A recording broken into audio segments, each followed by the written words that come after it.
ओम श्री केशवाय नमः। आप सभी पर भगवान राधा कृष्ण की कृपा सदा सर्वदा बनी रहे। आज के वीडियो में आप सुनेंगे आषाढ़ मास महात्म्य की अध्याय 15 की कथा। भगवान श्री विष्णु ने ब्राह्मण से कहा, एक महान भाग्यशाली शूद्र था जो कभी लोभ में नहीं पड़ता था। वे साग खाकर, बाजार से अन्न के दाने चुनकर तथा खेतों से धान की बालें बीनकर बड़े दुख से जीवन निर्वाह करता था। उसके पास 2 फटे पुराने वस्त्र थे तथा वे अपने हाथों से ही सदा पात्र का काम लेता था। उसे कभी किसी वस्तु का लाभ नहीं हुआ, तथापि वे पराया धन नहीं लेता था। एक दिन मैं उसकी परीक्षा करने के लिए 2 नवीन वस्त्र लेकर गया और नदी के तीर पर एक कोने में उन्हें आदर पूर्वक रखकर अन्यत्र जाकर खड़ा हुआ।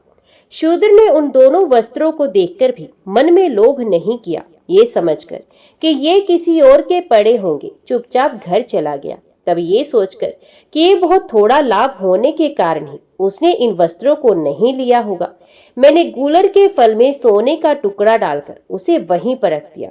मगध प्रदेश, नदी का तट और कोने का निर्जन स्थान, ऐसी जगह पहुंचकर उसने उस अद्भुत फल को देखा। उस पर दृष्टि पड़ते ही वे बोल उठा, बस बस, ये तो कोई कृत्रिम विधान दिखाई देता है। इस समय इस फल को ग्रहण कर लेने पर मेरी अलोभ वृद्धि नष्ट हो जाएगी। इस धन की रक्षा करने में बड़ा कष्ट होता है। ये अहंकार का स्थान है। जितना भी लाभ होता है उतना ही लोभ बढ़ता जाता है। लाभ से ही लोभ की उत्पत्ति होती है। लोभ से ग्रस्त मनुष्य को सदा ही नरक में रहना पड़ता है। यदि यह गुणहीन द्रव्य मेरे घर में रहेगा तो मेरी स्त्री और पुत्रों को उन्माद हो जाएगा। उन्माद काम जनित विकार है, उससे बुद्धि में भ्रम हो जाता है।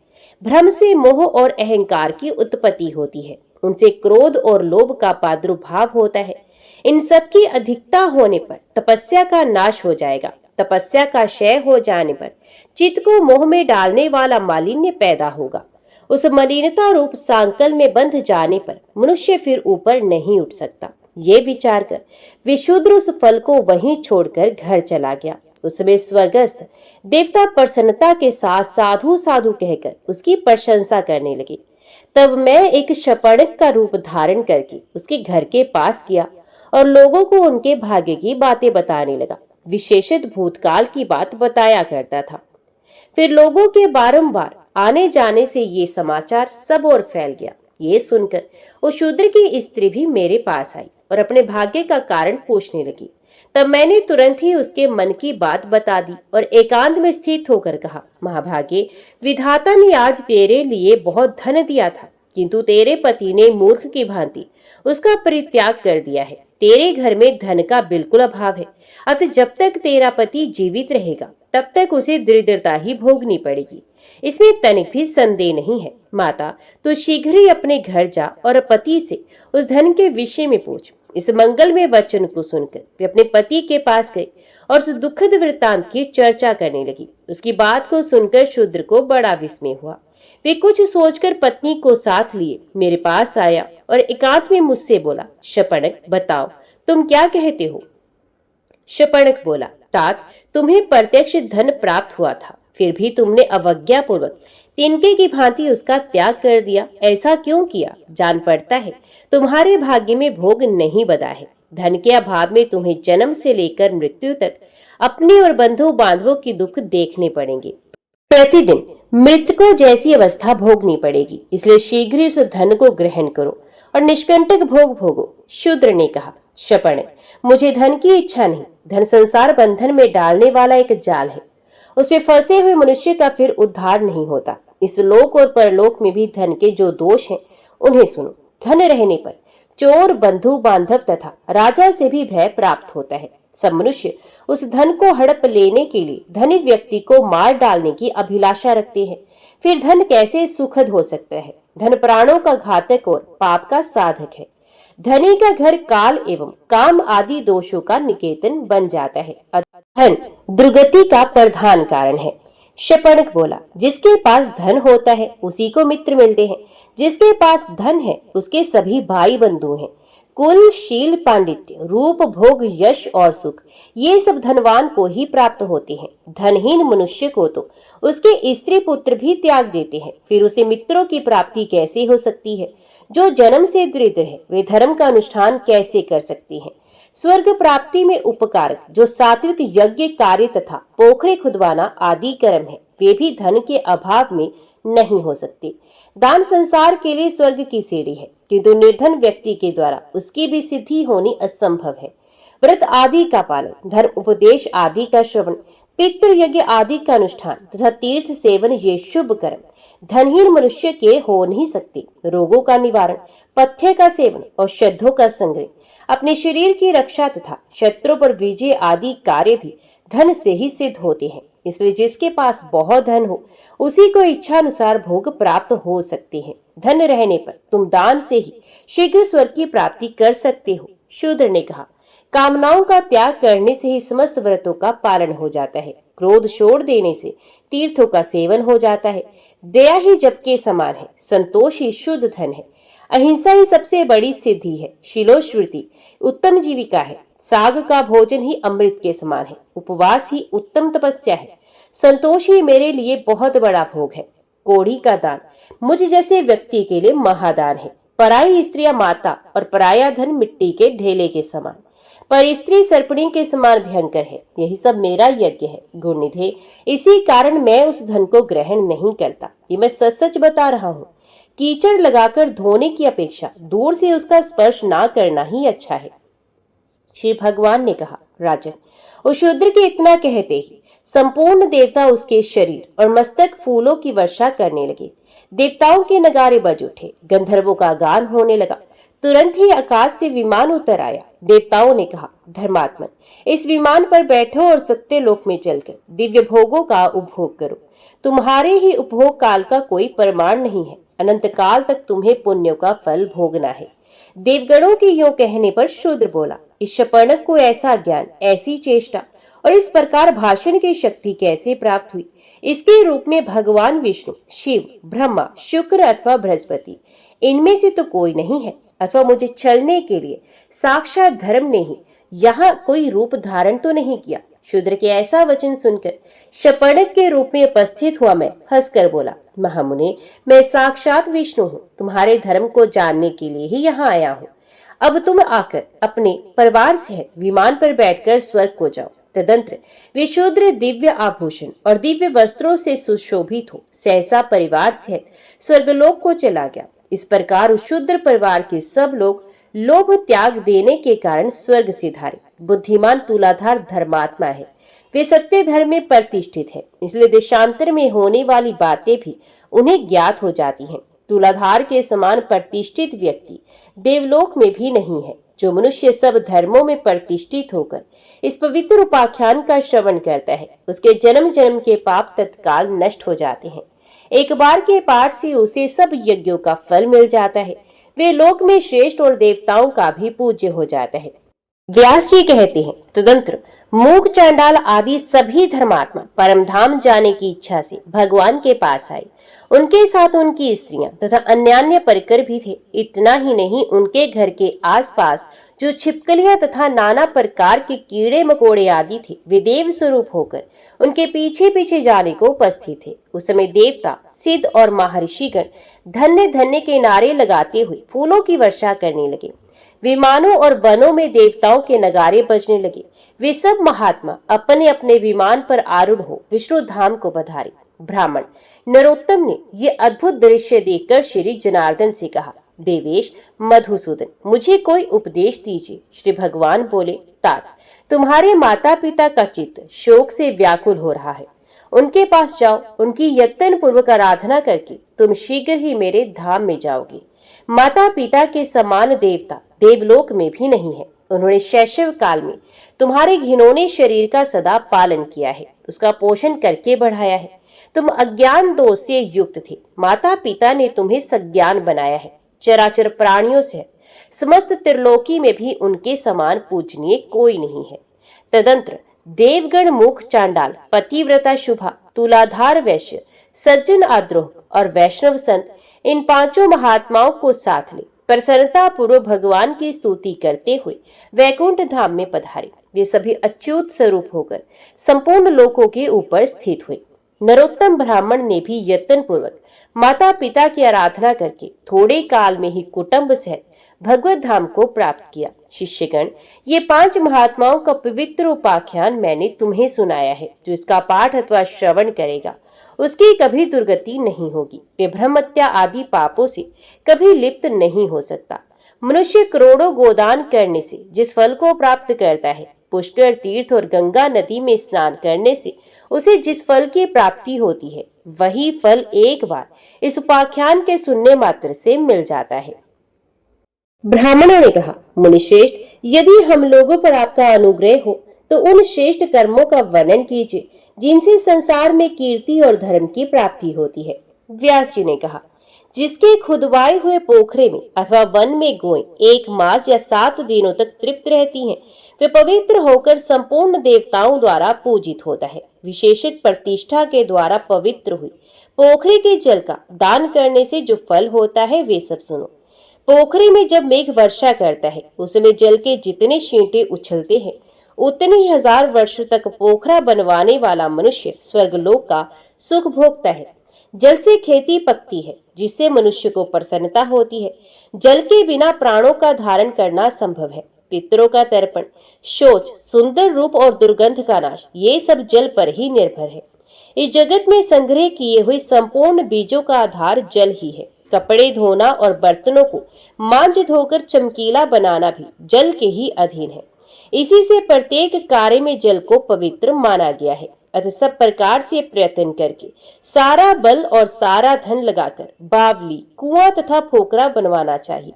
जो निर्जल प्रदेश में जलाशय बनवाता है, उसे प्रतिदिन इतना पुण्य प्राप्त होता है जिससे वे एक एक दिन के पुण्य के बदले एक एक कल्प तक स्वर्ग में निवास करता है। जो पुरुष प्रतिदिन दूसरों के उपकार के लिए 4 हाथ कुआं खोदता है, वे एक एक वर्ष के पुण्य का एक एक कल्प तक स्वर्ग में रहकर उपभोग करता है। जलाशय बनाने का उपदेश देने वाले को 1 करोड़ वर्षों तक स्वर्ग का निवास प्राप्त होता है तथा जो स्वयं जलाशय बनवाता है उसका पुण्य अक्षय होता है। पूर्व काल की बात है, किसी धनी के पुत्र ने एक विख्यात जलाशय का निर्माण कराया, जिसमें उसने 10,000 सोने की मोहरें व्यय की थी। धनी ने अपनी पूरी शक्ति लगाकर प्राणपण से चेष्टा करके बड़ी श्रद्धा के साथ संपूर्ण प्राणियों के उपकार के लिए वे कल्याण में जलाशय तैयार कराया था। कुछ काल के पश्चात वे निर्धन हो गया। उसके बाद एक दूसरा धनी उसके बनवाए हुए जलाशय का मूल्य देने को तैयार हुआ और कहा, मैं इस जलाशय के लिए 10,000 स्वर्ण मुद्राएं दूंगा। इसे खुदवाने का पुण्य तो तुम्हें मिल ही चुका है। मैं केवल मूल्य देकर इसके ऊपर अपना अधिकार करना चाहता हूँ। यदि तुम्हें लाभ जान पड़े तो मेरा प्रस्ताव स्वीकार करो। धनी के ऐसा कहने पर जलाशय निर्माण कराने वाले ने उसे इस प्रकार उत्तर दिया, भाई, 10,000 का पुण्य फल तो इस जलाशय से मुझे रोज ही प्राप्त होता है। पुण्यवेताओं ने जलाशय निर्माण का ऐसा ही पुण्य माना है। इस निर्जल प्रदेश में मैंने ये कल्याण में सरोवर निर्माण कराया है। इसमें सब लोग अपनी इच्छा के अनुसार स्नान और जलपान आदि कार्य करते हैं। उसकी ये बात सुनकर लोगों ने खूब हंसी उड़ाई। तब वे लज्जा से पीड़ित होकर बोला, हमारी ये बात सच है। विश्वास ना हो तो धर्म अनुसार इसकी परीक्षा कर लो। धनी ने ईर्ष्या पूर्वक कहा, बाबू, मेरी बात सुनो। मैं पहले तुम्हें 10,000 स्वर्ण मुद्राएं देता हूँ। इसके बाद मैं पत्थर लाकर तुम्हारे जलाशय में डालूंगा। पत्थर स्वाभाविक ही पानी में डूब जाएगा। फिर यदि वे समय अनुसार पानी के ऊपर आकर तैरने लगेगा तो मेरा रुपया मारा जाएगा, नहीं तो इस जलाशय पर धर्मत मेरा अधिकार हो जाएगा। जलाशय बनवाने वाले ने बहुत अच्छा कहकर उसे 10,000 मुद्राएं ले ली और अपने घर को चला गया। धनी ने कई गवाह बुलाकर उनके सामने उस महान जलाशय में पत्थर गिराया। उसके इस कार्य को मनुष्यों, देवताओं और असुरों ने भी देखा। तब धर्म के साक्षी ने धर्म तुला पर 10,000 स्वर्ण मुद्राएं और जलाशय के जल को तोला, किंतु वे मुद्राएं जलाशय से होने वाले एक दिन के जलदान की भी तुलना ना कर सकी। अपने धन को व्यर्थ जाते देख धनी के हृदय को बड़ा दुख हुआ। दूसरे दिन वे पत्थर भी द्वीप की भांति जल के ऊपर तैरने लगा। ये देख लोगों में बड़ा कोलाहल मचा। इस अद्भुत घटना की बात सुनकर धनी और जलाशय का स्वामी दोनों ही प्रसन्नता पूर्वक वहां आए। पत्थर को उस अवस्था में देख धनी ने अपनी 10,000 मुद्राएं उसी की मान ली। तत्पश्चात जलाशय के स्वामी ने ही वे पत्थर उठाकर दूर फेंक दिया। नष्ट होते हुए जलाशय को पुनः खुदवाकर उसका उद्धार करने से जो पुण्य होता है, उसके द्वारा मनुष्य स्वर्ग में निवास करता है तथा प्रत्येक जन्म में वे शांत और सुखी होता है। अपने गोत्र के मनुष्य, माता के कुटुंबी, राजा, सगे संबंधी, मित्र और उपकारी पुरुषों के खुदवाए हुए जलाशय का जीर्ण उद्धार करने से अक्षय फल की प्राप्ति होती है। तपस्वियों, अनाथों और विशेषित ब्राह्मणों के लिए जलाशय खुदवाने से भी मनुष्य अक्षय स्वर्ग का सुख भोगता है। इसलिए ब्राह्मणों जो अपनी शक्ति के अनुसार जलाशय आदि का निर्माण कराता है, वे सब पापों के क्षय हो जाने से अक्षय पुण्य तथा मोक्ष को प्राप्त होता है। जो धार्मिक पुरुष लोक में इस महान धर्म में उपाख्यान को सुनाता है, उसे सब प्रकार के जलाशय दान करने का फल होता है। सूर्य ग्रहण के समय गंगा जी के उत्तम तट पर 1 करोड़ गोदान करने का जो फल होता है, वही इस प्रसंग को सुनने से मनुष्य प्राप्त कर सकता है। अब मैं संपूर्ण वृक्षों के लगाने का अलग अलग फल कहूंगा। जो जलाशय के तट पर चारों ओर पवित्र वृक्षों को लगाता है, उसके पुण्य फल का वर्णन नहीं किया जा सकता। अन्य स्थानों में वृक्ष लगाने से जो फल प्राप्त होता है, जल के समीप लगाने पर उसकी अपेक्षा करोड़ों गुना अधिक फल होता है। अपने बनवाए हुए पोखरे के किनारे वृक्ष लगाने वाला मनुष्य अनंत फल का भागी होता है। जलाशय के समीप पीपल का वृक्ष लगाकर मनुष्य जिस फल को प्राप्त करता है, वे सैकड़ों यज्ञों से भी नहीं मिल सकता। प्रत्येक पर्व के दिन जो उसके पत्ते जल में गिरते हैं, वे पिंड के समान होकर पितरों को अक्षय तृप्ति प्रदान करते हैं तथा उस वृक्ष पर रहने वाले पक्षी अपनी इच्छा के अनुसार जो फल खाते हैं, उसका ब्राह्मण भोजन के समान अक्षय फल होता है। गर्मी के मौसम में गौ, देवता और ब्राह्मण जिस पीपल की छाया में बैठते हैं, उसे लगाने वाले मनुष्य के पितरों को अक्षय स्वर्ग की प्राप्ति होती है। अतः सब प्रकार से प्रयत्न करके पीपल का वृक्ष लगाना चाहिए। एक वृक्ष लगा देने पर मनुष्य स्वर्ग से भ्रष्ट नहीं होता। रसों के क्रय विक्रय के लिए नियत रमणीय स्थान पर, मार्ग में और जलाशय के किनारे जो वृक्ष लगाता है, वे मनोरम स्वर्ग को प्राप्त होता है। पीपल के वृक्ष की पूजा करने से जो पुण्य होता है, उसे बताता हूँ, सुनो।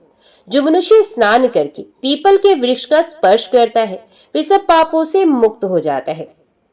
जो बिना नहाए पीपल का स्पर्श करता है, उसे स्नान जन्य फल की प्राप्ति होती है। अश्वत्थ के दर्शन से पाप का नाश और स्पर्श से लक्ष्मी की प्राप्ति होती है। उसकी प्रदक्षिणा करने से आयु बढ़ती है।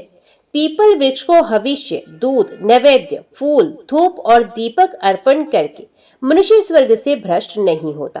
पीपल की जड़ के पास बैठकर जो जप, होम, स्तोत्र पाठ और मंत्र, यंत्र आदि के अनुष्ठान किए जाते हैं, उन सबका फल करोड़ गुना होता है। जिसकी जड़ में श्री विष्णु, तने में भगवान शंकर तथा अग्रभाग में साक्षात ब्रह्मा जी स्थित है, उसे संसार में कौन नहीं पूजेगा। सोमवती अमावस्या को मौन होकर स्नान और 1000 गौओं का दान करने से जो फल होता है, वही फल अश्वत्थ वृक्ष को प्रणाम करने से मिल जाता है। अश्वत्थ की 7 बार प्रदक्षिणा करने से 10,000 गौओं के और इससे अधिक अनेकों बार परिक्रमा करने पर करोड़ों गौओं के दान का फल प्राप्त होता है। विप्रगण, पीपल के वृक्ष के नीचे जो फल, मूल और जल आदि का दान किया जाता है, वे सब अक्षय होकर जन्म जन्मांतरों में प्राप्त होता रहता है। पीपल के समान दूसरा कोई वृक्ष नहीं। पीपल वृक्ष के रूप में साक्षात श्री हरि ही इस भूतल पर विराजमान है। जैसे संसार में ब्राह्मण, गौ तथा देवता पूजनीय होते हैं, उसी प्रकार पीपल का वृक्ष भी अत्यंत पूजनीय माना गया है। पीपल को रोकने, रक्षा करने, छूने तथा पूजने से विक्रमश धन, पुत्र, स्वर्ग और मोक्ष प्रदान करता है। जो मनुष्य पीपल वृक्ष के शरीर में कहीं कुछ चोट पहुंचाता है, उसकी डाली या टहनी काट लेता है, वे 1 कल्प तक नर्क भोगकर चांडाल आदि की योनि में जन्म ग्रहण करता है। और जो कोई पीपल की जड़ से काट देता है, उसका कभी नरक से उद्धार नहीं होता। यही नहीं, उसकी पहली कई पीढ़ियां भयंकर रौरव नरक में पड़ती हैं। बेल की 8, बरगद के 7 और नीम के 10 वृक्ष लगाने का जो फल होता है, पीपल का एक पेड़ लगाने से वही फल मिल जाता है। अब मैं पोसले का, प्याऊ का लक्षण बताता हूँ। जहाँ जल का अभाव हो, ऐसे मार्ग में पवित्र स्थान पर एक मंडप बनाए। वे मार्ग ऐसा होना चाहिए जहाँ बहुत से पथिकों का आना जाना लगा रहता हो। वह मंडप में जल का प्रबंध रखें और गर्मी, बरसात तथा शरद ऋतु में बटोहियों को जल पिलाता रहे। 3 वर्षों तक इस प्रकार पोंसले को चालू रखने से पोखरा खुदवाने का पुण्य प्राप्त होता है। जो जलहीन प्रदेश में ग्रीष्म के समय 1 मास तक पोंसला चलाता है, वे 1 करोड़ तक स्वर्ग में सम्मान पूर्वक निवास करता है। जो पोखरे आदि के फल को पढ़ता अथवा सुनाता है, वे पाप से मुक्त होता है और उसके प्रभाव से उसकी सदगति हो जाती है। अब ब्रह्मा जी ने सेतु बांधने का जैसा फल बताया है, वे सुनो। जहाँ का मार्ग दुर्गम हो, दुस्तर कीचड़ से भरा हो तथा जो प्रचुर कंटकों से आकीर्ण हो, वह पुल बंधवाकर मनुष्य पवित्र हो जाता है तथा देव तब को प्राप्त होता है। जो एक बित्ते का भी पुल बंधवा देता है, वे 100 दिव्य वर्षों तक स्वर्ग में निवास करता है। अतः जिसने पहले कभी एक बित्ते का भी पुल बंधवाया है, वे राजवंश में जन्म ग्रहण करता है और अंत में महान स्वर्ग को प्राप्त करता है।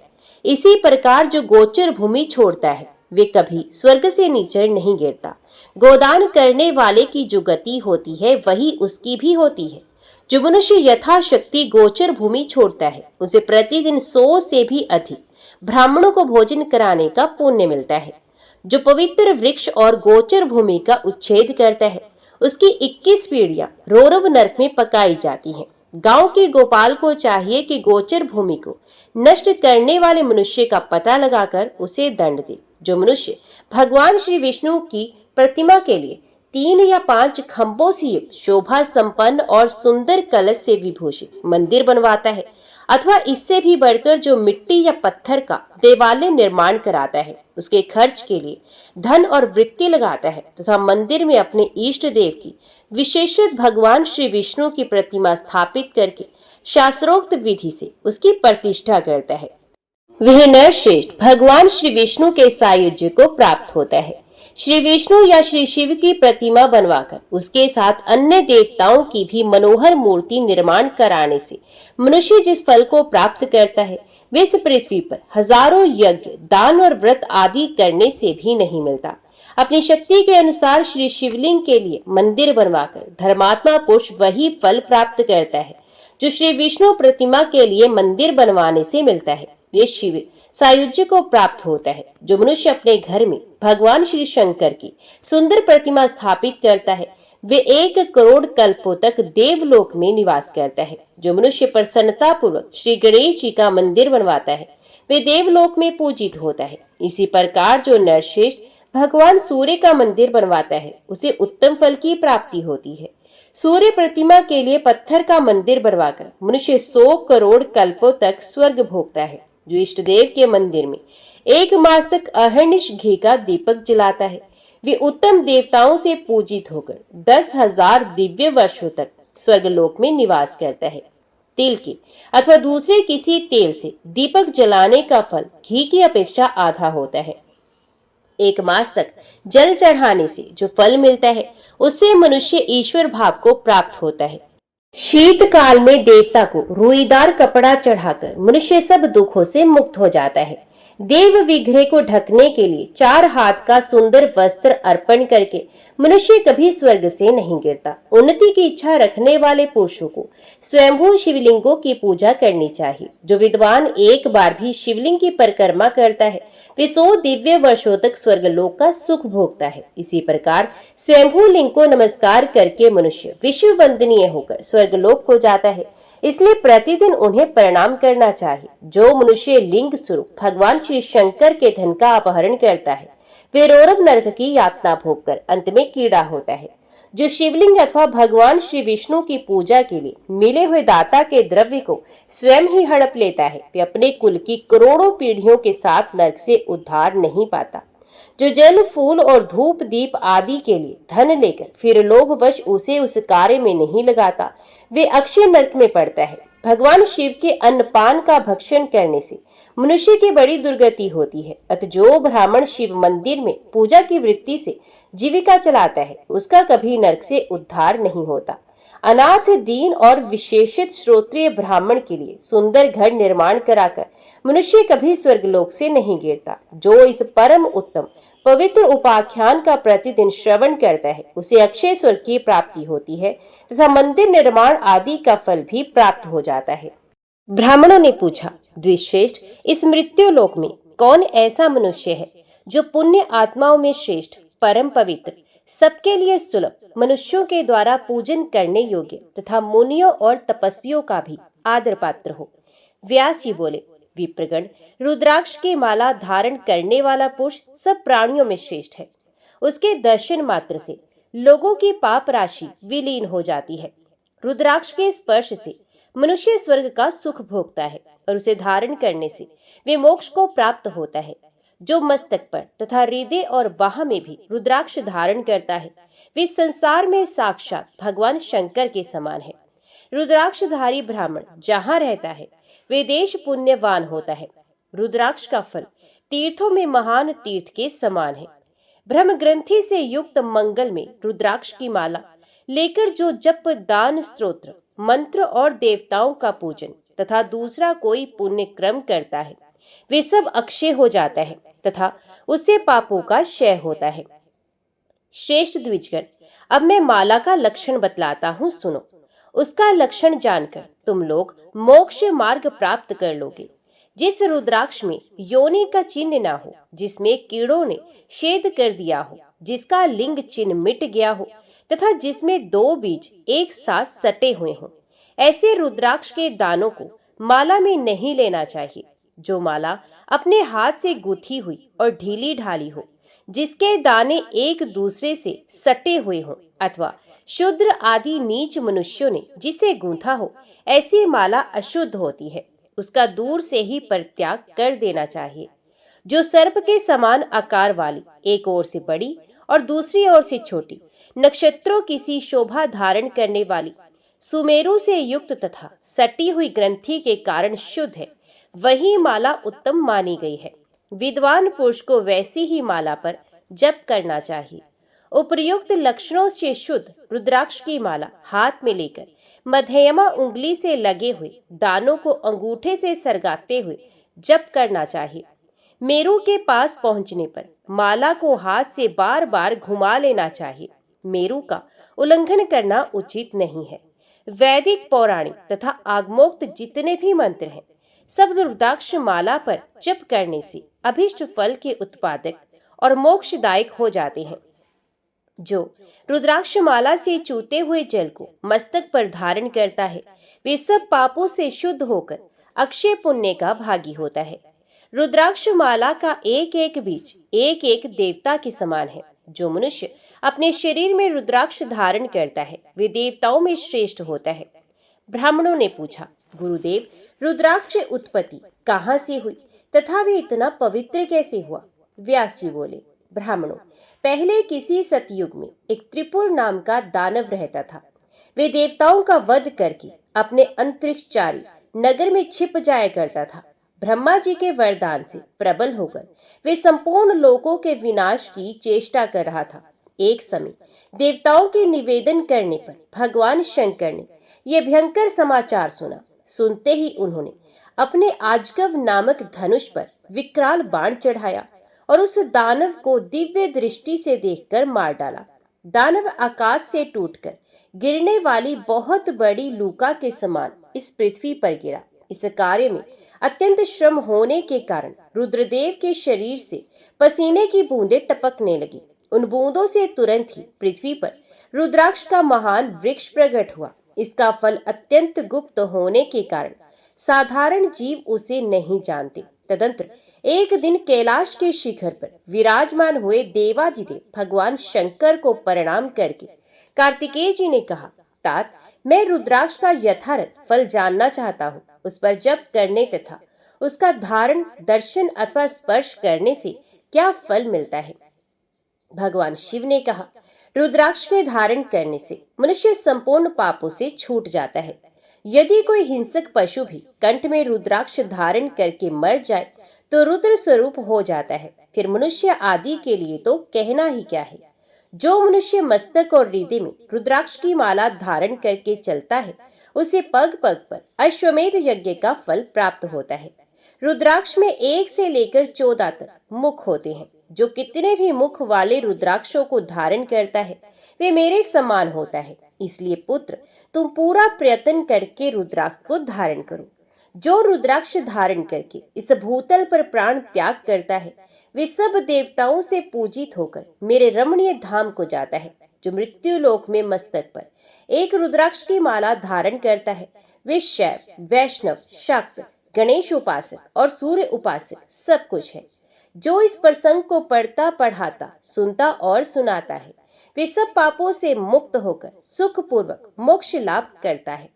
कार्तिकेय जी ने कहा, जगदीश्वर, मैं अन्यान्य फलों की पवित्रता के विषय में भी प्रश्न कर रहा हूँ। सब लोगों के हित के लिए ये बताइए कि कौन कौन से फल उत्तम है। ईश्वर ने कहा, बेटा, आंवले का फल समस्त लोकों में प्रसिद्ध और परम पवित्र है। उसे लगाने पर स्त्री और पुरुष सभी जन्म मृत्यु के बंधन से मुक्त हो जाते हैं। ये पवित्र फल भगवान श्री विष्णु को प्रसन्न करने वाला एवं शुभ माना गया है। इसके भक्षण मात्र से मनुष्य सब पापों से मुक्त हो जाते हैं। आंवला खाने से आयु बढ़ती है, उसका जल पीने से धर्म संचय होता है और उसके द्वारा स्नान करने से दरिद्रता दूर होती है तथा सब प्रकार के ऐश्वर्य प्राप्त होते हैं। कार्तिकेय, जिस घर में आंवला सदा मौजूद रहता है वहां दैत्य और राक्षस नहीं जाते। एकादशी के दिन यदि एक ही आंवला मिल जाए तो उसके सामने गंगा, गया, काशी और पुष्कर आदि तीर्थ कोई विशेष महत्व नहीं रखते। जो दोनों पक्षों की एकादशी को आंवले से स्नान करता है उसके सब पाप नष्ट हो जाते हैं और वे श्री विष्णु लोक में सम्मानित होता है। षडानन, जो आंवले के रस से सदा अपने केश साफ करता है वे पुण्य माता के स्तन का दूध नहीं पीता। आंवले का दर्शन, स्पर्श तथा उसके नाम का उच्चारण करने से संतुष्ट होकर वरदायक भगवान श्री विष्णु अनुकूल हो जाते हैं।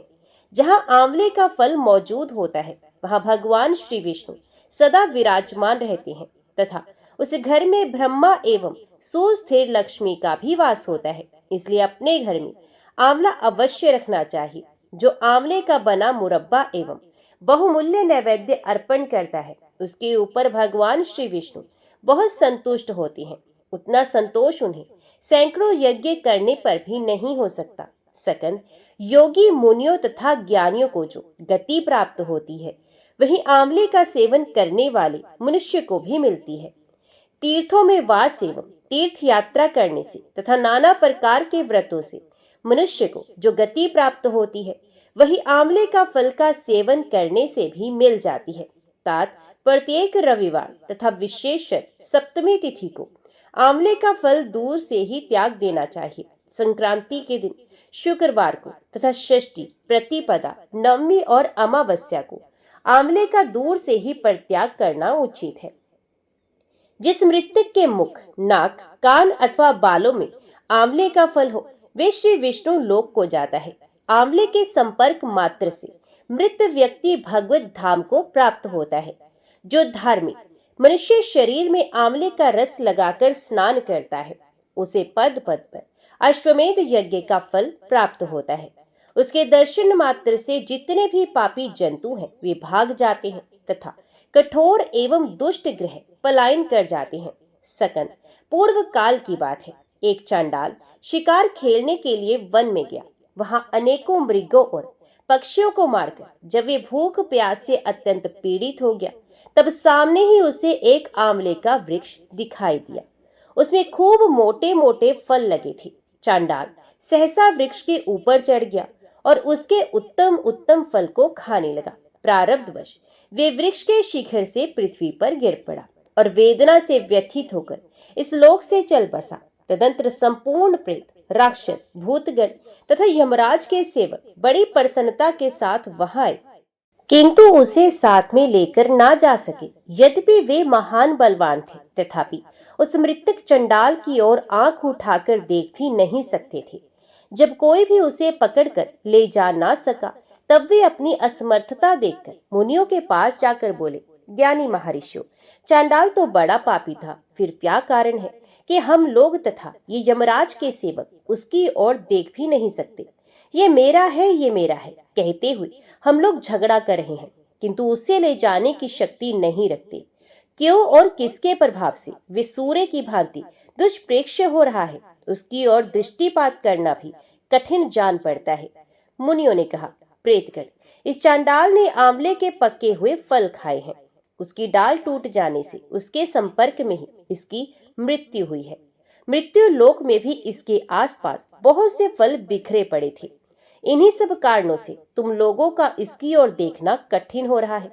इस पापी का आंवले से संपर्क रविवार को या और किसी निषिद्ध वेला में नहीं हुआ है, इसलिए ये दिव्य लोक को प्राप्त होगा। प्रेत बोले, मुनीश्वरों, आप लोगों का ज्ञान उत्तम है, इसलिए हम आपसे एक प्रश्न पूछते हैं। जब तक यहाँ श्री विष्णु लोक से विमान नहीं आता, तब तक आप लोग हमारे प्रश्न का उत्तर दे दें। जहाँ वेदों और नाना प्रकार के मंत्रों का गंभीर घोष होता है, जहाँ पुराणों और स्मृतियों का स्वाध्याय किया जाता है, वहां हम एक क्षण के लिए भी नहीं ठहर सकते। यज्ञ, होम, जप तथा देव पूजा आदि शुभ कार्यों के सामने हमारा ठहरना असंभव है। इसलिए हमें ये बताइए कि कौन सा कर्म करके मनुष्य प्रेत योनियों को प्राप्त होते हैं। हमें ये सुनने की भी इच्छा है कि उनका शरीर विकृत क्यों हो जाता है।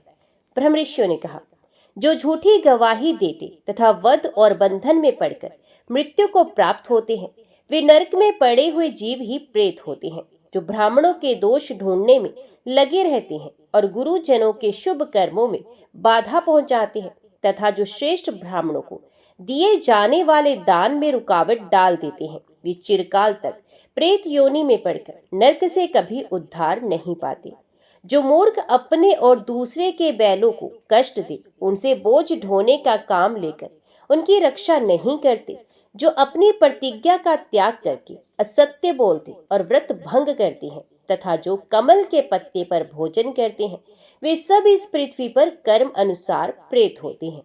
जो अपने चाचा और मामा आदि की सदाचारणी कन्या तथा साध्वी स्त्री को बेच देते हैं, वे भूतल पर प्रेत होते हैं। प्रेतों ने पूछा, ब्राह्मणों, किस प्रकार और किस कर्म के आचरण से मनुष्य प्रेत नहीं होते?